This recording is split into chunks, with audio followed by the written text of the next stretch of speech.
कहा जाता है कि सफेद रंग की चीज से जो है कुछ मीठा, सफेद मीठा अगर खिला दो तो ब्लैक मैजिक उससे जो है हो जाता है। ऐसा है कुछ कि सफेद मिठाई किसी के हाथ से आपने खा ली है तो मिठाइयों में भी लोग ब्लैक मैजिक करके किसी का दिया हुआ खाने से भी ब्लैक मैजिक हो जाता है? वो तो कपड़ा पहनाने से भी हो सकता है कई बार, क्योंकि नेगेटिव एनर्जी है ना। थॉट जो है बेसिकली थॉट है। अब थॉट को किसी भी चीज के अंदर इंट्रोड्यूस किया जा सकता है, सॉलिड में, लिक्विड में, केवल मतलब शक्ति देखो वो है, बेसिकली है शक्ति। शक्ति जो सोचने से भी चलती है, देखने से चलती है, स्पर्श से चलती है। तो माध्यम हम किसी तरीके से भी किसी भी चीज का इस्तेमाल किया जा सकता है। नॉट ओनली पर्टिकुलर कि केवल मिठाई क्यों क्यों बदनाम करते हो, लौंग को क्यों बदनाम करते हो, या कुछ और चीजों को क्यों। सबका हाँ, जैसे कहते हैं इसको हमारे यहाँ मेडिसिन प्रॉपर्टी भी टोटका है, ही बोलते हैं कि इन चीजों में इस्तेमाल करते चीजों के लिए एनर्जी स्टोर होती है किसी भी चीज के अंदर। आप तो साइंस सारी चीजें, बहुत सारी चीजों को बताया ना कि पानी में यदि हम अच्छे शब्दों का इस्तेमाल करते हैं तो अच्छा क्रिस्टल फॉर्म मैनिफेस्टेशन के लिए हम इस्तेमाल करते हैं। तो इसी तरीके से किसी भी चीज के अंदर किसी भी तरीके से नेगेटिव एनर्जी को उसको पहुंचाया जा सकता है। जरूरी नहीं है कि सफेद मिठाई या नींबू या मिर्च, ऐसा नहीं है। किसी भी चीज से कोई सीमा नहीं है। हाँ, किसी भी चीज से एनर्जी को, नेगेटिव एनर्जी को ट्रांसफर कर सकते हैं। बताया ना कि थॉट फॉर्म में आप नेगेटिव थॉट लेंगे तो आज तो हो गया काम। कैसे पता करें कि ब्लैक मैजिक हो गया है? शरीर में क्या चेंजेस होते हैं या आसपास क्या चेंजेस होते हैं जिससे हम पता कर सकते हैं कि ब्लैक मैजिक हो चुका है? उसके सबके अलग अलग सिम्टम्स हैं, क्योंकि जितने अलग अलग तरीके की चीजें करते हैं अलग अलग तरीके के लोगों को सिम्टम्स आते हैं। तो कुछ लोगों के तो होता है कि आत्माएं दिखने लगती हैं, कुछ लोगों को फिजिकल प्रॉब्लम्स बहुत ज़्यादा बन जाती हैं। लाइक जैसे मैंने बताया कि सर दर्द हो रहा है, किसी को सर दर्द ठीक ही नहीं हो रहा है, गोली खा के भी ठीक नहीं हो, गोली का इफेक्ट आधा घंटा रहा, फिर दूसरी गोली, इतनी आधे घंटे में दूसरी गोली को रिपीट नहीं कर सकते हैं आप। या उसका बहुत कम प्रभाव रहा, 10-20% रहा, फिर वो 80% में दर्द अभी भी बना हुआ है।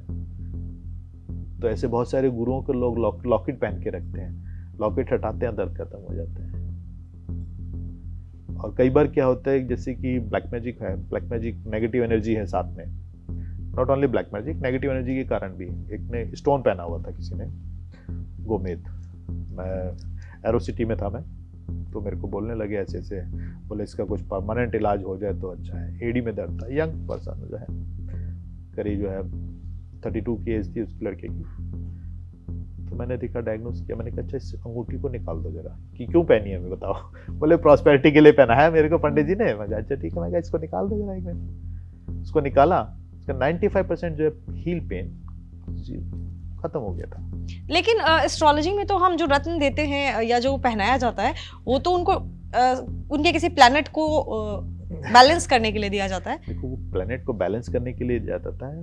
वो जितने स्टोन है इंक्लूडिंग डायमंड जो है नंबर 1 पे आता है नेगेटिवली चार्ज होने में। कई बार लोगों को केवल पहने होते हैं और पहनों से कान में दर्द, सर में दर्द होने लगता है, उनको हटाते सर का दर्द खत्म हो जाता है। तो इसी तरीके से जितने ओरिजिनल स्टोन्स हैं वह सारे के सारे नेगेटिव चार्ज होते हैं, और वो बने ही इसीलिए हैं, और सोल्स उसके अंदर अटैच हो जाती है। नॉट ओनली नेगेटिव चार्ज, क्योंकि थॉट भी, कई बार हम जो थॉट ले रहे हैं केवल वही नहीं, हम मान लो बाजार से हम पानी ही लेकर आते हैं, मान लो अभी थॉट फॉर्म में की बात है ना। कुछ लोग बोलते हैं बिस्लरी अच्छा नहीं है, कुछ लोग बोलते हैं किल्ले अच्छा है, कुछ लोग बिस्लरी अच्छा बोलते हैं। दूसरे पानी रखा होता नहीं ये नहीं चाहिए, अच्छा नहीं है। लाइक सिंपल, बहुत सिंपल वर्ड में बोला, पर वो जो नकारात्मक ऊर्जा पानी में स्टोर हो गई। जो पिएगा उसका अगले पेट में दर्द हो गया, यार हमने तो कुछ करा नहीं, पानी तो पिया था खाली, लाइक दिस। तो इसीलिए कभी भी इस तरीके की जो ऊर्जाएं हैं, तो शब्दों का इस्तेमाल, शब्दों का चयन भी बहुत सोच समझ के करना होगा, क्योंकि सब चीजों का प्रभाव, मैंने बोला था पहले ही कि हर शब्द मंत्र है। कुछ भी बोल रहे हैं, सब मंत्र है, सब मंत्र। इसलिए शब्दों का इस्तेमाल जो है, शब्दों का चयन ऐसा होना चाहिए जिससे कि हमारी उन शब्दों से किसी चीज के अंदर नकारात्मक ऊर्जा उत्पन्न ना हो जाए।